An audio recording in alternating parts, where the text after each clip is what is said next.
آج ختم کے موقع کے اوپر ہم سب حضرات جو جمع ہیں تو یہ بڑی بابرکت محفل ہے، بڑی بابرکت گھڑیاں ہیں، اور یہ وہ گھڑیاں ہیں جن گھڑیوں کے اندر اللہ رب العزت پورے مہینے کے اندر جو قرآن کریم پڑھا گیا ہے، تراویح پڑھی گئی ہے، ان کی اجرت لینے کا وقت ہے۔ اور یہ جو ختم قرآن کا موقع ہوتا ہے، نبی علیہ السلام نے حدیث کے اندر ارشاد فرمایا،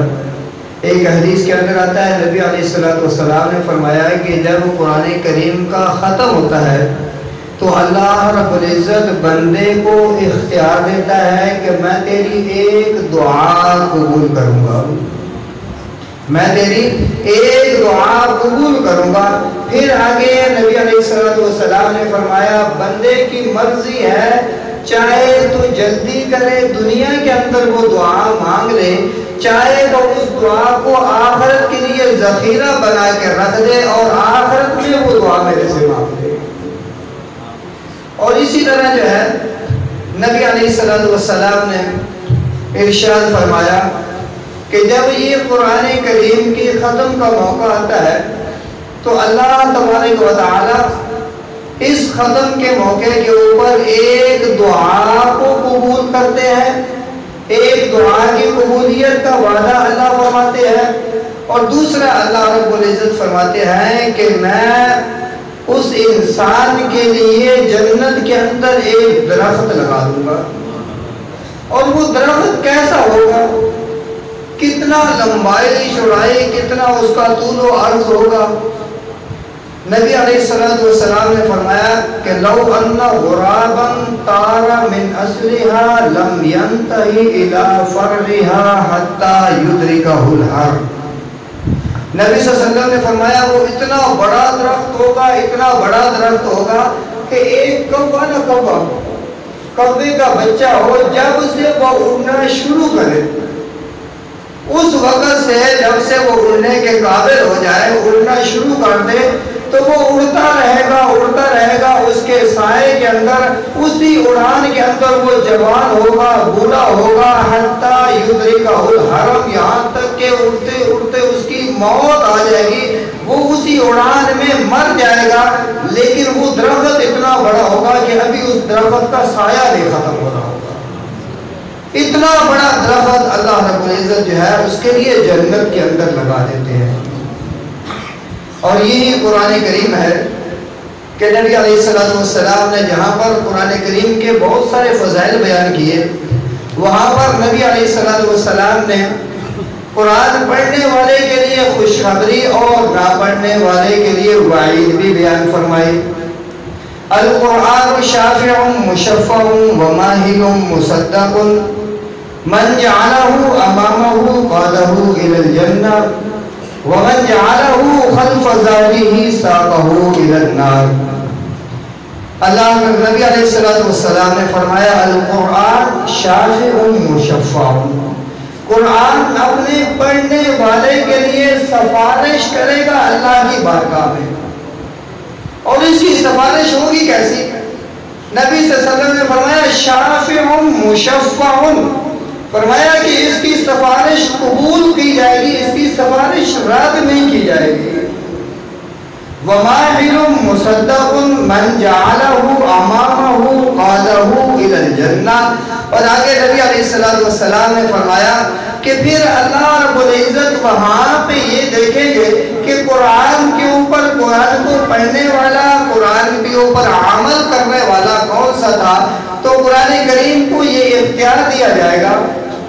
من جعلہ امامہ قادہ الی الجنہ، جس شخص نے قرآن کو اپنا راہبر مان لیا، اپنا رہنما مان لیا، قرآن کو ہر حکم کے اوپر اس نے عمل کرنا شروع کر دیا، تو قرآن کیا کرے گا؟ من جعلہ امامہ قادہ الی الجنہ، تو قرآن کیا کرے گا؟ اس بندے کو پکڑ کے جنت کے اندر لے جائے گا۔ اور دوسرا بندہ جو قرآن سے منہ موڑے ہوئے ہے، قرآن کے طرف توجہ نہیں کرتا، اس کو پڑھتا نہیں، اس کو سنتا نہیں، اس کے اوپر عمل نہیں کرتا، تو فرمایا وَمَنْ جَعَلَهُ خَلْفَ ظَهْرِهِ ساقہو الی النار، اور وہ شخص جس نے قرآن کو پیٹھ پیچھے رکھ دیا، ومن جعلہ خلف ظہری، جس نے قرآن کی طرف پیٹھ کر دی، قرآن سے منہ موڑ لیا، ومن جعلہ خلف ظہرہ ساقہو الی النار، تو اس کا کیا انجام ہوگا؟ وہ قرآن اس کو جہنم کی طرف لے کے جائے گا، ایسے لے کے جائے گا جیسے ایک چرواہا بکریوں کے پیچھے ڈنڈا لے کے چل رہا ہوتا ہے نا، اور بکریوں کو ہانکتا ہوا لے کے جا رہا ہوتا ہے، تو ایسے ہی ان لوگوں کو قرآن چرواہے کی طرح ہانک کے جہنم کی طرف لے جائے گا جن لوگوں نے دنیا کے اندر قرآن کو پڑھا نہیں ہوگا، سنا نہیں ہوگا، قرآن کے اوپر عمل نہیں کیا ہوگا۔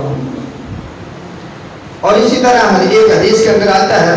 نبی علیہ السلام نے فرمایا کہ القرآن والصیام یشفعان، کہ قرآن اور رمضان ان کا بڑا گہرا آپس کے اندر تعلق ہے، بڑا گہرا تعلق۔ قرآن کو اللہ نے رمضان کے اندر اتار کے قرآن کی فضیلت کو اور بڑھا دیا، اور پھر رمضان کو یہ کہا کہ میں اتنی بڑی کتاب تیرے اندر نازل کر کے اس کتاب کی وجہ سے میں تیری بھی فضیلت کو بڑھا رہا ہوں۔ پھر ان دونوں کا آپس میں ربط بڑھا رکھا کہ بندہ کیا کرتا ہے، بندہ روزہ رکھتا ہے، ساتھ ساتھ قرآن کی تلاوت بھی عام اوقات کی بنسبت بہت زیادہ کرتا ہے، دن کو روزہ رکھتا ہے، رات کو تراویح پڑھتا ہے۔ تو اب جس نے رمضان کے مہینے کے اندر دن کو روزہ رکھا، رات کو اس نے تراویح پڑھ لی، تو دونوں عمل کر لیے، دن کو روزے کے ساتھ مشغول رہا، رات کو قرآن کے ساتھ مشغول رہا، تو فرمایا کہ القرآن والصیام یشفعان، تو جب قیامت کا دن ہوگا تو قرآن اور رمضان دونوں آ جائیں گے۔ بھائی تم کس لیے آئے ہو؟ قرآن کہے گا یا اللہ اس نے میرے ساتھ بڑا تعلق قائم کر کے رکھا تھا دنیا کے اندر۔ رمضان کہے گا یا اللہ میں گیا تھا، اس نے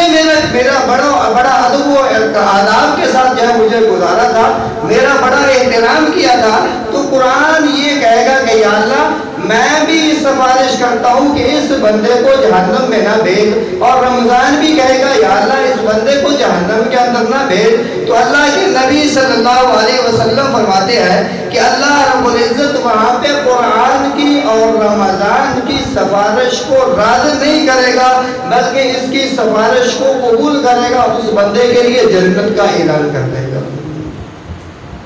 اور اسی طرح ایک اور حدیث کے اندر محمد رسول اللہ صلی اللہ علیہ وسلم نے ارشاد فرمایا کہ سفارش کرنے والے تو بڑے بڑے ہوں گے، لیکن قرآن کی سفارش کو جو درجہ اللہ رب العزت دے گا، لا نبی ولا ملک ولا مرسل ولا غیرہ، فرمایا کہ جتنی وزنی قرآن کی سفارش ہوگی، اتنی وزنی سفارش نہ فرشتوں کی ہوگی، نہ نبیوں کی ہوگی، نہ رسولوں کی ہوگی۔ قرآن کے مقابلے کے اندر وزنی سفارش کسی کی نہیں ہوگی۔ سب سے وزنی سفارش قیامت کے دن اگر کسی کی ہوگی تو وہ اللہ کے قرآن کی ہوگی۔ تو یہ قرآن ہماری سفارش کرے گا کب؟ جب ہم اس قرآن کو سینے سے لگائیں گے تب یہ قرآن ہماری سفارش کرے گا۔ جب ہم اس قرآن کو پڑھیں گے، اولاد کو پڑھائیں گے، قرآن کو سمجھیں گے، آگے لوگوں کو سمجھائیں گے، اس کے اوپر عمل کریں گے، تب یہ قرآن ہماری سفارش کرے گا۔